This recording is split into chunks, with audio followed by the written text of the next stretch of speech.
और अगर तुम लोग नए हो तो सब्सक्राइब करो, वो जो लाल वाला बटन है उस पर फूट फेंक के मारो या फिर मोमबत्ती, मुझे नहीं पता, बस क्लिक हो जाना चाहिए। हेलो स्टूडेंट, आज हम लोग क्लास 12th सप्लीमेंट्री रीडर विस्तार से पहला चैप्टर स्टार्ट करेंगे। चैप्टर का नाम है the third level by Jack Finney. Student जानकारी के लिए बता दें, इस चैप्टर का प्लॉट 1958 के आसपास का है, जब वर्ल्ड वार फर्स्ट और वर्ल्ड वार सेकेंड दोनों खत्म हो जाते हैं। वैसे तो यह चैप्टर बहुत ज़्यादा कॉम्प्लेक्स चैप्टर है, जहाँ पर बहुत ज़्यादा ट्विस्ट और टर्न्स है, और यह चैप्टर प्रॉपर पैटर्न में भी नहीं है, लेकिन मैं कोशिश करूँगा कि इसे मैं सिंपल वे में मैं इसे समझा सकूँ। तो आइए मैं सबसे पहले आपको इस चैप्टर के कुछ इम्पोर्टेंट्स कीवर्ड्स के बारे में बताता हूँ, जिसको आप एग्ज़ाम में यूज कर सकते हैं, क्योंकि जब आप इन कीवर्ड्स का यूज करेंगे तो डेफिनेटली आपका आंसर इससे ब्यूटीफाई होगा और आसानी से आप लोग एग्ज़ाम में अच्छे मार्क्स ला सकेंगे। तो इसमें जो पहला वर्ड है वो है डक्ड। डक्ड का मतलब होता है सिंक या लोअर। सिंक मीन्स झुकना, डूबना। अगला जो वर्ड है कॉरिडोर। कॉरिडोर का मतलब होता है पैसेज इन ए होटल, यानी होटल के बाहर जो स्पेस होती है उसे कॉरिडोर कहते हैं। आई सेड का मतलब होता है आई को प्रोटेक्ट करना, अर्थात सन ग्लास। इसके बाद एक वर्ड है फ्लिकर। फ्लिकर का मतलब होता है टिमटिमाना, इंग्लिश में इसे क्विक मूवमेंट कहेंगे। और नेक्स्ट वर्ड है इन्वेलप। इन्वेलप मीन्स रैपर होता है, रैपर का मतलब लिफाफा होता है। और अगला जो लास्ट वर्ड है प्रीमियम। प्रीमियम का मतलब इंस्टॉलमेंट, जिसको हम किस्त भी कहते हैं। तो इस प्रकार हम शुरू करने जा रहे हैं चैप्टर 1। तो स्टूडेंट, इस चैप्टर को शुरू करने से इसके कैरेक्टर के बारे में थोड़ी सी डिस्कशन करेंगे। पहला जो इसमें कैरेक्टर है वो चार्ली है, जो 31 ईयर का है और वह एक ऑफिस में काम करता है। लूसिया दूसरी कैरेक्टर है जो उसकी पत्नी है। और तीसरा कैरेक्टर सैम है, जो एक साइकेट्रिस्ट है। अब साइकेट्रिस्ट मीन्स ऐसा डॉक्टर जो केवल मेंटली इल पर्सन का इलाज करता हो। ठीक है, आई होप आप लोगों को कैरेक्टर समझ में आ गया होगा। तो बिना समय वेस्ट किए शुरू करते हैं ये चैप्टर।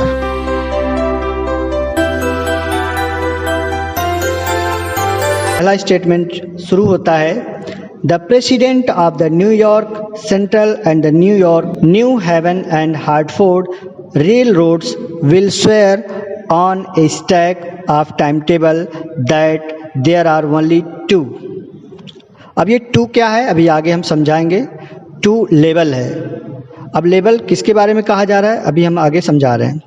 तो the president of the New York Central and the New York कहा जा रहा है, न्यूयॉर्क सेंट्रल और न्यूयॉर्क के प्रेसिडेंट न्यू हेवन और हार्टफोर्ड रेल रोड समय सारणी के ढेर की कसम खाकर कहते हैं। स्वेयर मतलब होता है कसम खाना। On stack of time table, उनके जो समय सारणी होता है उस पे वो कसम खाकर कहते हैं। क्या कहते हैं? देयर आर ओनली 2, कहते हैं कि केवल यहाँ 2 है। अब 2 क्या है आगे अभी एक्सप्लेन कर रहे हैं। बट आई से देयर आर 3, लेकिन मैं कहता हूँ, मैं कौन है?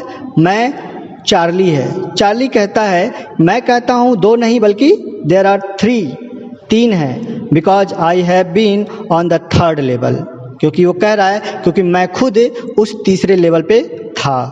Of the Grand Central station, यानी ग्रैंड सेंट्रल स्टेशन के तीसरे लेवल पे मैं था। वहाँ 2 लेवल नहीं वो बल्कि 3 लेवल है। अब आई होप आप लोगों को समझ में आया होगा। ठीक है, वो लेवल की बात हो रही थी। जैसे उन लोगों ने कहा कि 2 होते हैं, तो चार्ली ने कहा 2 नहीं बल्कि 3 होते हैं। Yes I have taken the obvious step. वो कहता है हाँ, मैंने वहाँ एक स्वाभाविक कदम उठाया है। I talk to a psychiatrist friend, मैंने वहाँ एक साइकेट्रिस्ट फ्रेंड से बात किया। साइकेट्रिस्ट जिसके बारे में मैंने बताया कि एक ऐसा डॉक्टर जो केवल मेंटली पर्सन का इलाज करता है। ऑफ माइन, चार्ली कहता मैं अपने एक खुद के मित्र से जो एक साइकेट्रिस्ट है उससे मैंने बात किया है, एमंग अदर्स उनमें से। I told him about the third level at Grand Central station, मैंने उनको ग्रैंड सेंट्रल स्टेशन के तीसरे लेवल के बारे में बताया है। एंड ही सेड, और उसने कहा भी, it was a waking dream wish fulfilment. उसने कहा कि दिन में स्वप्न देखने की इच्छा का पूरा होना है। He said I was unhappy, उसने कहा मैं नाखुश था। That made my wife kind of mad, but he explained that he meant the modern world is full of insecurity, fear, war, worry and all the rest of it, and that I just want to escape। तो उसने कहा कि मैं दुखी हूँ। इस बात ने मेरी पत्नी को एक तरह से मैड कर दिया है, पागल कर दिया है। ही एक्सप्लेन दैट, उसने ये भी कहा, ही मीन द मॉडर्न वर्ल्ड, उसका तात्पर्य ये है कि ये पूरा जो मॉडर्न वर्ल्ड है, ये पूरा जो है इनसिक्योरिटी यानी असुरक्षा से भरा हुआ है, फियर डर से भरा हुआ है, वार युद्ध से भरा हुआ है, वरी चिंता से भरा हुआ है, and the rest of it और बाकी चीज़ों से भी भरा हुआ है, and that I just want to escape, और इसीलिए मैं इन सब चीज़ों से बचना चाहता हूँ, मैं इन चीज़ों से छुटकारा पाना चाहता हूँ। कहता है वेल हु डज नॉट, कहता हाँ ठीक है, कौन नहीं चाहता है। एवरीबडी आई नो, मुझे लगता है हर कोई चाहता है, वांट्स टू एस्केप, कि यहाँ से वो बच निकले, but they don't wander down into any third level at Grand Central Station। यानी यहाँ हर व्यक्ति जिसे मैं जानता हूँ छुटकारा पाना चाहता है, पर वे घूमते हुए ग्रैंड सेंट्रल स्टेशन के तीसरे लेवल पर नहीं जाते हैं। यही रीजन है कि यहाँ से कोई निकल नहीं पाता है। आ जाते हैं सेकेंड पैराग्राफ पर। कहता है but that is the reason, पर यही कारण है, ही सेड, उसने कहा, and my friends all agreed, और मेरे सभी मित्र सहमत हो गए। Everything points to it, they claim, उनका दावा था कि हर बात इसी की ओर संकेत करती है। माई stamp collecting for example that is temporary refugee from reality. उसने कहा कि उदाहरण के लिए, फॉर एग्जाम्पल उदाहरण के लिए, कि दैट इज टेम्परेरी, यह भी मेरी जो उदाहरण के लिए मेरी जो टिकटों को मैं इकट्ठा जो करता हूँ, यह भी कुछ देर के लिए वास्तविकता से बचना ही है। टेम्परेरी मतलब कुछ देर के लिए, क्षणिक। रिफ्यूजी फ्रॉम रियलिटी यानी वास्तविकता से बचना है। कहते हैं वेल मे बी, अच्छा हो सकता है, but my grandfather did not need any refugee from reality, लेकिन मेरे दादा को तो वास्तविकता से बचने की कोई ज़रूरत नहीं है, यानी उन्हें किसी चीज़ की नीड नहीं है। Things were pretty nice and peaceful in his day, यानी उनके लिए सारी चीज़ें, सब कुछ बातें अच्छी होती थी। इन his day from all I hear, मैं सबसे यही सुनता हूँ। And he started my collection, and he started my collection, collection का मतलब होता है टिकटों का एकत्रीकरण, और उन्होंने मेरा एकत्रीकरण उन्होंने ही प्रारंभ किया। It is a nice collection too, उन्होंने कहा कि यह एकत्रीकरण काफ़ी सुंदर भी है। Blocks of 4 of particularly every US issue first day covers, लगभग हर अमेरिकन टिकट के 4 के जोड़े पहले दिन का मतलब जिस दिन वह टिकट इश्यू होता था, पहले दिन के लिफाफे, और इसी प्रकार से बाकी जो टिकटें आप जानते हैं, प्रेसिडेंट रूजवेल्ट भी टिकटें इकट्ठा करते थे। उन्होंने कहा and so on, President Roosevelt collect stamp too, और आप जानते हैं कि उस समय जो प्रेसिडेंट रूजवेल्ट थे वो भी टिकटों इकट्ठा करते थे, वो भी अपने समय में ये काम करते थे। इस क्रम में आ जाते हैं तीसरे पैराग्राफ पर। कहते हैं anyway here is what happen at Grand central, खैर एनीवे का मतलब खैर कोई बात नहीं, यहाँ ग्रैंड सेंट्रल पर क्या हुआ। What happened at Grand Central? One night last summer I work late at the office। उन्होंने कहा कि एक रात लास्ट समर, पिछली गर्मी की रात को, I work late at the office, जब मैं ऑफिस से देर तक काम करता रहा। I was in a hurry to get uptown to my apartment, मुझे नगर के आवासीय भाग में अपने घर पहुंचने की जल्दी थी। आई वाज इन ए हरी, यानी मैं जल्दी में था अपने अपार्टमेंट पहुंचने के लिए। So I decided to take the subway from Grand Central because it is faster than the bus, इसीलिए मैंने ग्रैंड सेंट्रल जो बस थी उसे पकड़ने का निश्चय किया क्योंकि यह बस से तेज चलती थी। सबवे पकड़ने का निश्चय किया क्योंकि वह बस से तेज चलती थी। Now I don't know why this should had happen to me. मुझे नहीं पता कि यह मेरे साथ क्यों हुआ। I am just an ordinary guy name Charlie. I am just an ordinary guy name Charlie 31 years old. जैसा कि अभी हमने पहले ही बताया था, वो अपने बारे में बता रहा है। मैं 31 वर्षीय चार्ली नाम का एक साधारण व्यक्ति हूँ, उसने ये कहा। And I was wearing a tan gabardine suit and straw hat with a fancy band. और मैं हल्के भूरे रंग का गैबार्डिन का सूट और एक फैंसी फीता बांधे स्ट्रा हैट पहने था। I passed a dozen men who looked just like me. मैं दर्जनों भर आदमियों के पास से गुजरा होऊंगा who looked just like me, जो बिल्कुल मेरे जैसे लगते थे। And I was not trying to escape from anything, और मैं किसी बात से बचने का प्रयास नहीं कर रहा था। I just wanted to get home to Louisa, my wife. मैं केवल अपनी पत्नी लोइसा के पास घर पहुंचना चाहता था। इसी क्रम में नेक्स्ट पैराग्राफ है। I turned into Grand Central from Vanderbilt Avenue and went down the step to the first level. I turned into Grand Central. मैं Vanderbilt Avenue से, Vanderbilt Avenue यहाँ पे है मेंशन है, तो मैं Vanderbilt Avenue से ग्रैंड सेंट्रल होटल की ओर मुड़ा और and went down to the step of the first level, और सीढ़ियों से उतरकर प्रथम तल पर पहुंचा, फर्स्ट लेवल पर पहुंचा। Where you take train like the 20th century, जहां आपको 20वीं शताब्दी जैसी गाड़ियां देखने को मिलती हैं। यानी जब वो पहले लेवल पे पहुंचा तो वहां क्या देखता है कि उसे जो 20वीं शताब्दी में जब गाड़ियां जैसे चलती थी पहले लेवल पे उसे देखने को मिला। Then I walked down another flight.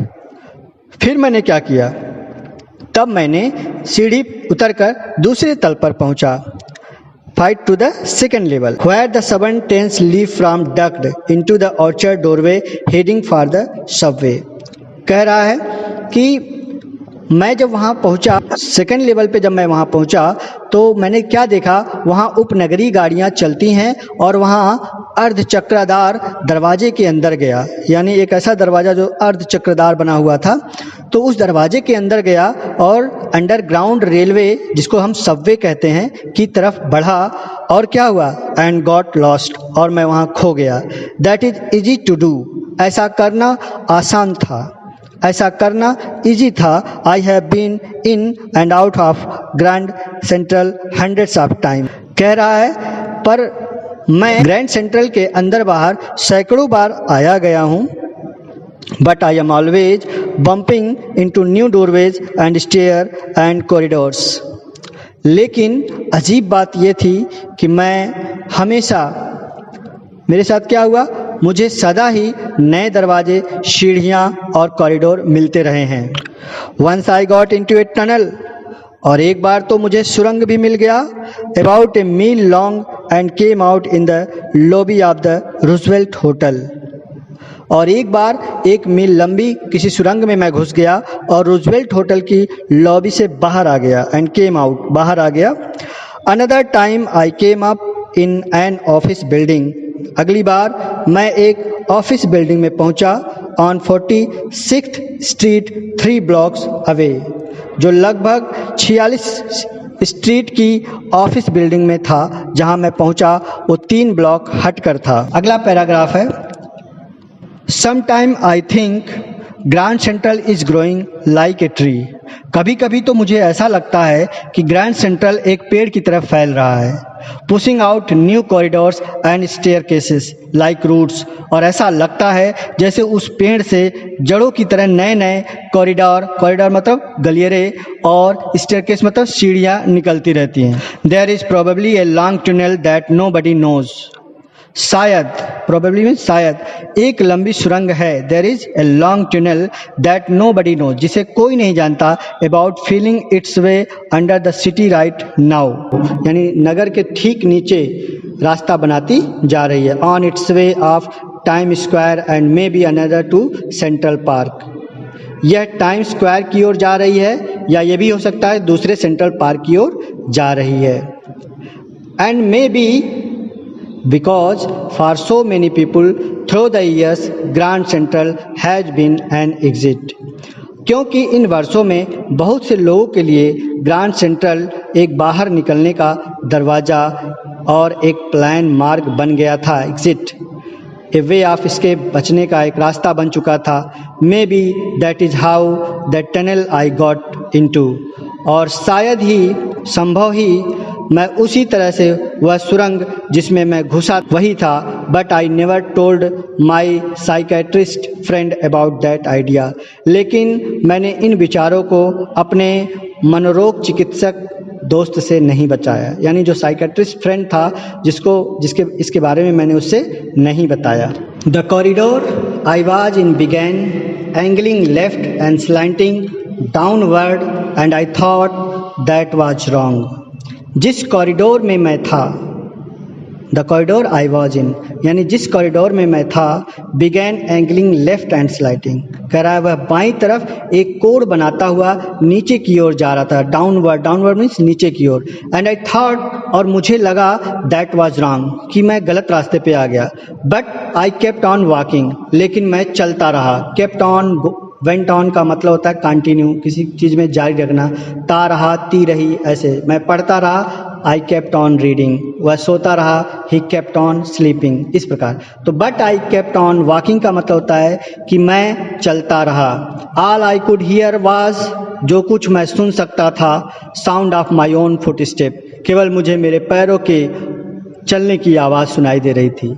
And I did not pass a soul, और मुझे रास्ते में कोई भी व्यक्ति दिखाई नहीं दिया, यानी मेरे रास्ते से कोई व्यक्ति नहीं गुजरा, यानी मैं चलता रहा, मेरी आवाज़, मेरे पैरों की आवाज़ मुझे सुनाई दे रही थी, लेकिन मेरे सामने किसी भी व्यक्ति को मैंने नहीं पाया। Then I heard that sort of hollow roar ahead, that mean open space and people talking. तब मुझे एक प्रकार का खोखला शोर सुनाई दिया, जिसका मतलब था खुला मैदान और बातें करते हुए लोग। The tunnel turn sharp left, आगे जो टनल था वो बाईं ओर मुड़ी हुई थी। I went down a short flight of stair and came out on the third level at Grand Central Station. मैं एक छोटी सीढ़ी से उतरकर नीचे पहुंचा और वहां क्या देखा, ग्रैंड सेंट्रल स्टेशन, जो तीसरे तल पर मैं बाहर आ गया था। For just a moment I thought, केवल एक क्षण के लिए मुझे ऐसा लगा, I was back on the second level, कि मैं फिर से सेकेंड लेवल पे पहुंच गया। बट आई सा द रूम वॉज स्मॉलर, लेकिन मैंने देखा कि कमरे उससे छोटे थे। There were fewer ticket windows and train gates and the information booth in the central was wood and old looking. वहाँ मैंने क्या क्या देखा, कमरा जो था वो छोटा था, टिकट खिड़कियाँ जो थी उसकी जो संख्या थी और ट्रेन के दरवाजे कम थे, यानी टिकट खिड़कियों की संख्या और ट्रेन के दरवाजे, गेट जो थे वो कम थे। मध्य में बना लकड़ी का जो सूचना कक्ष था वो पुराने डिजाइन का बना हुआ था।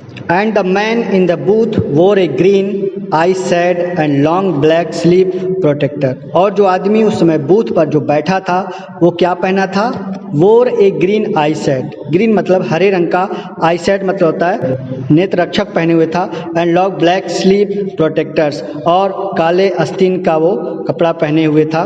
द लाइट्स वेयर डीम, वहाँ की जो रोशनी थी वो बहुत हल्की थी, एंड सॉर्ट ऑफ फ्लिकरिंग, और टिमटिमा रही थी। देन आई सा, तब मैंने देखा, why they were open flame gas lights, तब मैंने देखा कि अरे वे तो खुली ज्वाला वाली गैसें लाइटें थी। Then I saw why they were open flame gas lights. तो यहाँ वाई का इस्तेमाल क्वेश्चन वर्ड के लिए नहीं है, वाई का इस्तेमाल आश्चर्य व्यक्त करने के लिए कि अरे मैंने क्या देखा, कि वो क्या थी, खुली ज्वाला वाली गैसें लाइट थी। अगले पैराग्राफ पे है, there were brass spittoons on the floor, and across the station a glint of light caught my eye. A man was pulling a gold watch from his vest pocket. यानी फर्श के ऊपर, there were brass spittoons on the floor, यानी फर्श पर क्या बिखरे हुए थे, फर्श के ऊपर पीतल के थूकदान रखे थे। स्पिटोन्स मतलब होता है थूकदान। फर्श के ऊपर पीतल के थूकदान रखे थे और स्टेशन की दूसरी ओर and across the station a glint of light caught my eyes, यानी स्टेशन के दूसरी ओर से मेरी आँखों में एक रोशनी की छड़ी चमक आई। A man was pulling a gold watch from his vest pocket, मैंने देखा कि एक आदमी अपनी जैकेट की जेब से सोने की घड़ी निकाल रहा था, यानी उसकी चमक मेरे आंखों पर पड़ी।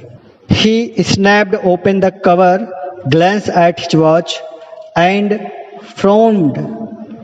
फ्रोन्ड का मतलब होता है भौं सिकोड़ना। उसने क्या किया, तेजी से उसका ढक्कन यानी कवर उसका हटाया और घड़ी को देखा और गुस्से में भौं सिकोड़ने लगा। अपने घड़ी को देखकर वो भौं सिकोड़ने लगा। He wore a derby hat, a black 4 button suit with tinny lapel and he had a big black handlebar mustache। अब ये उसके बारे में बता रहा है कि वो क्या क्या पहना हुआ था। उसने वह एक डर्बी हैट पहने हुए था जिसमें छोटे लैपल मोड़ी वाला 4 बटन का सूट पहने हुए था, यानी वह छोटे लैपल मोड़ी वाला 4 बटन का सूट पहने हुए था। 4 button suits with tiny lapel, जिसमें छोटे छोटे लैपल होते हैं, और उसकी बड़ी काली मूछें भी थी जिसके दोनों तरफ ऊपर की ओर मुड़ी हुई थी। Then I looked around and saw that everyone in the station was dressed like 18-19 something. फिर मैंने चारों ओर देखा और पाया कि स्टेशन का हर व्यक्ति 1890 या उसके पास के समय वाले कपड़े पहने हुए थे, यानी ऐसा लग रहा था जैसे मैं 1890 ईस्वी में पहुंच गया था। I never saw so many beards, sideburns and fancy moustache in my life. मैंने कभी भी अपने पूरे जीवन में ऐसे गलमुच्छे वाले और फैंसी मूछे वाले नहीं देखे थे। A woman walked in through the train gate, तभी एक औरत ट्रेन के गेट से अंदर आई। She wore a dress with a leg of mutton sleeves and skirts to the top of her high buttoned shoes. उसने भी ऐसे कपड़े पहने थी जिसके बाजू लेग ऑफ मटन यानी सुंदर पोशाक के डिजाइन के थे। उसके जो ऊंचे बटनों वाले जूते थे वो ऊपरी भाग तक आ रहे थे। But of her out of the track I काट ए ग्लिम्प of locomotive, a very small courier, and I have locomotive with a funnel shape stack, and then I knew। और इसके पीछे पटरी के ऊपर मैंने देखा एक इंजन की झलक मैंने देखा। आई काट ए ग्लिम्प ऑफ लोकोमोटिव, मैंने एक इंजन की झलक देखी। लोकोमोटिव में तो इंजन होता है। ए वेरी स्मॉल कुरियर, मैंने देखा a Currier and Ives locomotive. ये कुरियर एंड इब्स कंपनी का एक बड़ा छोटा सा इंजन था with a funnel shape stack, जिसकी जो कीप जैसी चिमनी थी। तब मैं समझा, एंड देन आई न्यू, तब मुझे समझ में आया। टू मेक श्योर, अपने आप को श्योर करने के लिए, I walked over to a news boy and glance at the stack of paper at his feet. यानी मैं अपने आप को श्योर करने के लिए मैंने क्या किया, मैं अखबार वाले लड़के के पास गया। मैं वहीं एक लड़का खड़ा था न्यूज बॉय, उसके पास गया and glance at the stack of papers eight his feet, और उसके कदमों पर रखे अखबारों के ढेर पर मैंने दृष्टि डाली। It was the World and the World has not been published for year, और यह द वर्ल्ड था, यानी न्यूज़पेपर का नाम जो द वर्ल्ड था, और द वर्ल्ड का जो प्रकाशन था कई वर्ष पहले ही बंद हो चुका था। The World has not been published for years, यानी कई साल से वो पब्लिश नहीं हुआ था।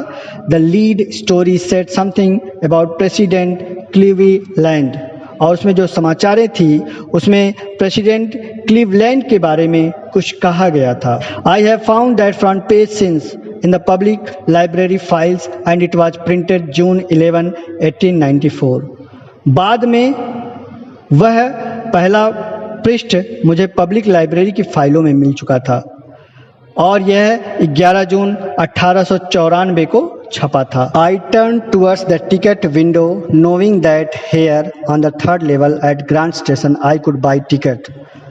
मैं टिकट विंडो की तरफ मुड़ा, दैट हेयर, और ये उम्मीद करते हुए कि यहाँ पर on the third level at Grand Central, कि मुझे यह लगा कि यहाँ ग्रैंड सेंट्रल के तीसरे तल पर मैं आई कुड बाई टिकट, मैं टिकट खरीद सकता था, that could take Louisa and me anywhere in the United State, जो मुझे लोइजा या यूनाइटेड स्टेट के किसी राज्य में आसानी से ले जा सकता था। इन द ईयर 1894 यानी 1894 ईस्वी में ऐसा होता था। And I wanted 2 tickets to Galesburg Illinois, और मुझे गेलिसबर्ग और इलिनॉइस के 2 टिकटें चाहिए था। Have you ever been there, क्या कभी तुम वहाँ गए हो?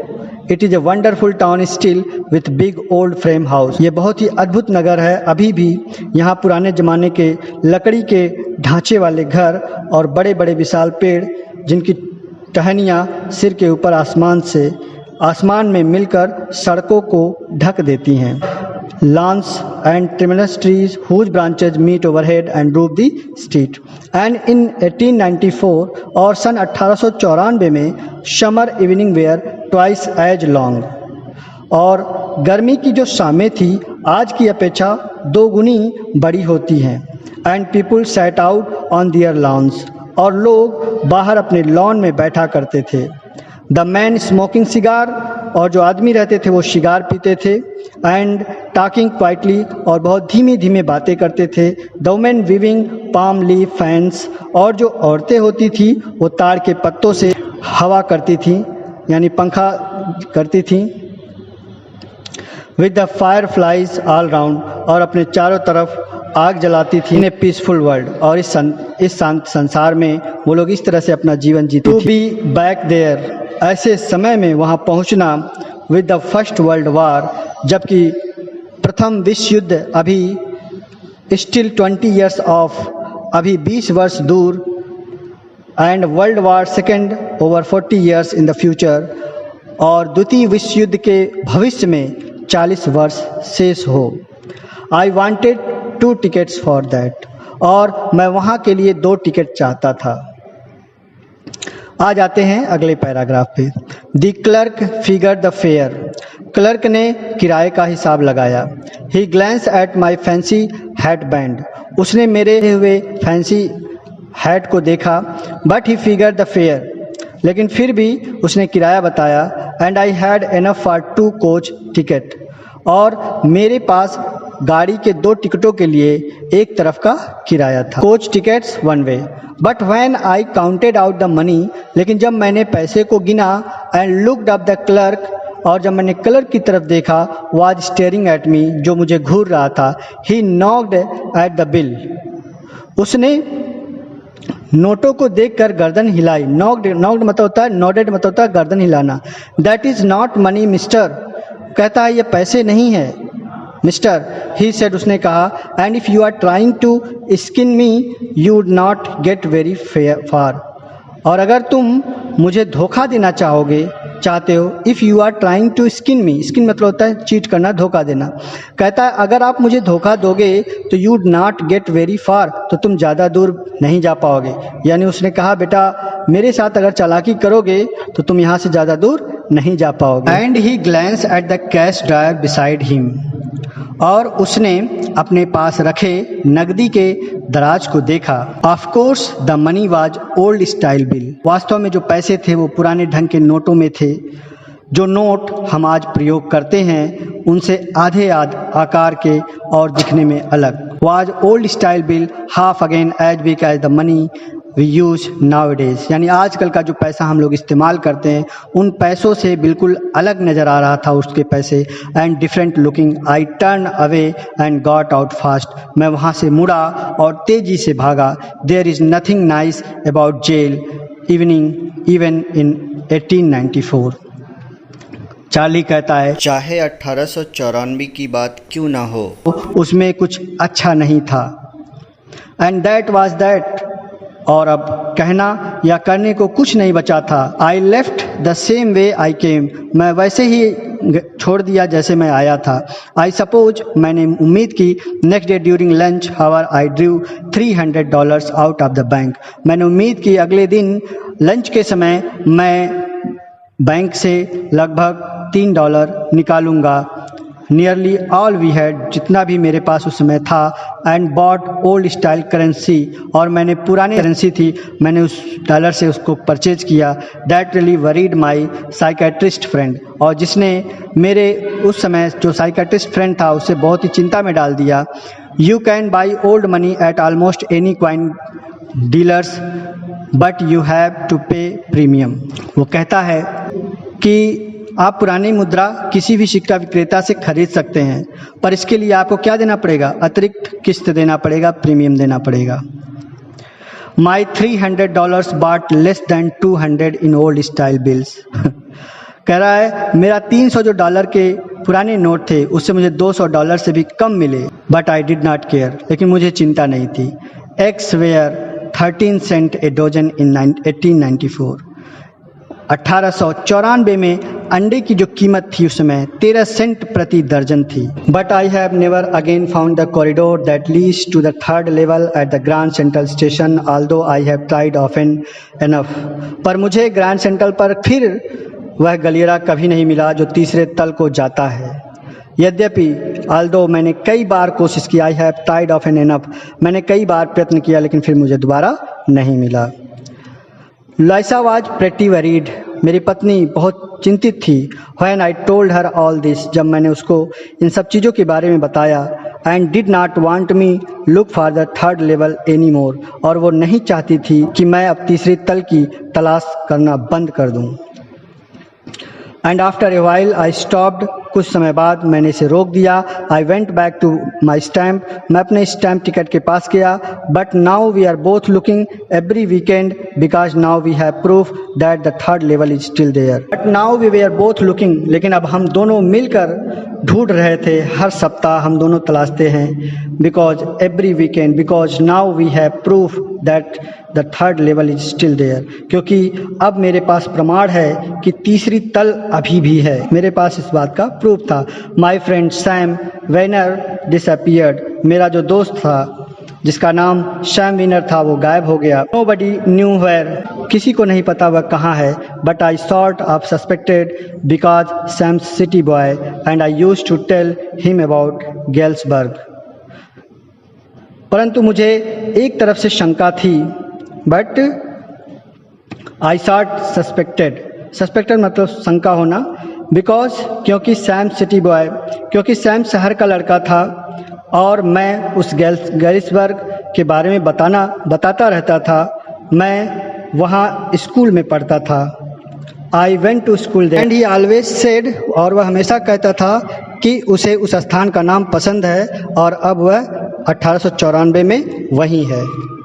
Because one night fusing with my stamp collection, क्योंकि एक रात अपने इकट्ठे किए टिकटों पर कुछ अधिक ध्यान देने पर आई फाउंड, मैंने पाया। Well, do you know what A first day cover is? वैसे क्या आपको पता है कि फर्स्ट डे कवर क्या होता है? When a new stamp is issued, stamp collector buy some and use them to mail envelope to themselves on the first day of the sale। जब कोई नया डाक टिकट आता है तब डाक टिकट इकट्ठा करने वाले कुछ टिकटें खरीद लेते हैं और बिक्री के पहले दिन ही उन्हें लिफाफे पर लगाकर स्वयं को डाक से भेज देते हैं, और डाकखाने की मुहर से यह सिद्ध हो जाता है। उस लिफाफे को फर्स्ट डे कवर कहते हैं। They are never opened, you just put blank paper in the envelope, यानी उन्हें कभी खोला नहीं जाता है, आप उस लिफाफे में केवल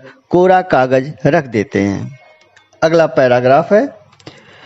that night among my oldest first day cover I found one that should not have been there. उस रात, that night among my oldest first day covers, उस रात अपने सर्वाधिक पुराने फर्स्ट डे कवर के बीच मुझे क्या मिला? I found one that should not have been there, मुझे एक ऐसा मिला जो वहाँ नहीं होना चाहिए था, बट देयर इट वाज, लेकिन वहाँ वो था। It was there because someone has mailed it to my grandfather at his home in Galesburg, क्योंकि किसी ने इसे गैलिसबर्ग में मेरे दादा के घर डाक से भेजा था। And that is what the address on the envelope said, लिफाफे पर लिखे पते से यही लगता था। And it had been there since July 1894, और यह वहाँ पर 18 जुलाई 1894 ईस्वी में the post mark showed that, डाकखाने की मोहर से यह स्पष्ट था। Yet I did not remember it all, फिर भी मुझे इसके बारे में याद नहीं था। The stamp was a 6 cent dull brown with a picture of President Garfield, यह 6 सेंट का टिकट था, हल्के भूरे रंग का, इस पर प्रेसिडेंट गैरफील्ड का चित्र था।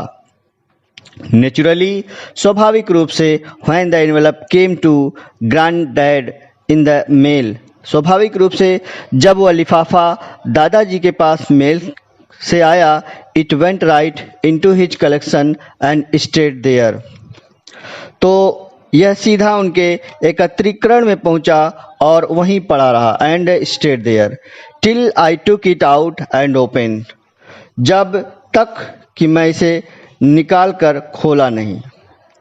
The paper inside was not blank, अंदर जो पेपर रखा हुआ था वो खाली नहीं था। इट रीड, उसमें कुछ लिखा था।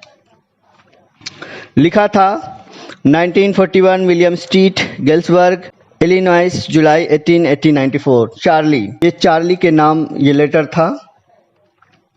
लिखा था, Charlie, I got to wishing that you were right, मैं आशा करने लगा था कि तुम्हारी बातें ठीक हो। Then I got to believe you were right, और मुझे भी विश्वास होने लगा कि तुम्हारी बातें सही थी, तुम सही थे। And Charlie, it is true, और चार्ली, ये बात सच है। I found the third labour, मुझे भी तीसरा लेबर मिला था। I have been here 2 weeks, और मैं वहाँ 2 सप्ताह तक था। And right now down the street at the village someone is playing a piano and they all are out on the front porch singing Nellie Home, and I am invited over for लेमोनेड्स। Come on back, Charlie and Louisa. Keep looking till you find the third level. It is worth it, believe me. इसमें जो लिखा हुआ था उसमें यही कहा गया था, मुझे तीसरा तल मिल गया था और मैं 2 सप्ताह से यहाँ पर हूँ, और इस समय नीचे तल पर डेली पर कोई आदमी पियानो बजा रहा था। Someone is playing a piano and they all are on the front porch singing. और वे सब सामने वाले पोर्च में सिंग नेली होम गा रहे थे। And I am invited over for lemonades, मुझे वहाँ नींबू के शरबत पर निमंत्रण मिला था। Come on back Charlie and Louisa, उसमें लिखा था कि चार्ली और लोइसा वापस आ जाओ। कीप लुकिंग, खोजते जाओ, till you find the third level, जब तक तुम्हें तीसरा तल न मिल जाए। It is worth it, believe me, मेरी बात मानो, यह काम करने लायक है। The note is signed Sam, और उस पत्र पर सैम के सिग्नेचर थे। चार्ली के नाम ये पत्र लिखा गया था और इस पत्र को लिखने वाला सैम था, जिसपे उसका सिग्नेचर था। At the stamp and coin store I go to, ticket और सिक्कों की जिस दुकान पर मैं जाता हूँ, I found out that Sam bought $800, तो मुझे पता लगा कि सैम ने $800 खर्च कर worth of old style currency, उसने पुरानी करेंसी खरीदी थी। That are to set him up in a nice little hay, इस धन से वह एक छोटा सा भूसी, चारा और अनाज का धंधा चला सकता था, और वह हमेशा कहता था कि वह यही काम करना भी चाहता था। And he certainly can not go back to his old business, और निश्चित रूप से निसंदेह वह अपने पुराने धंधे पर नहीं लौटना चाहता था। नॉट इन गैलिसबर्ग इलिनॉइस, और वह कम से कम गैलिसबर्ग इलिनॉइस में तो बिल्कुल नहीं। हिज ओल्ड बिजनेस, जहां वो 1894 ईस्वी में अपने धंधे को करता था, अपना पुराना जो काम करता था।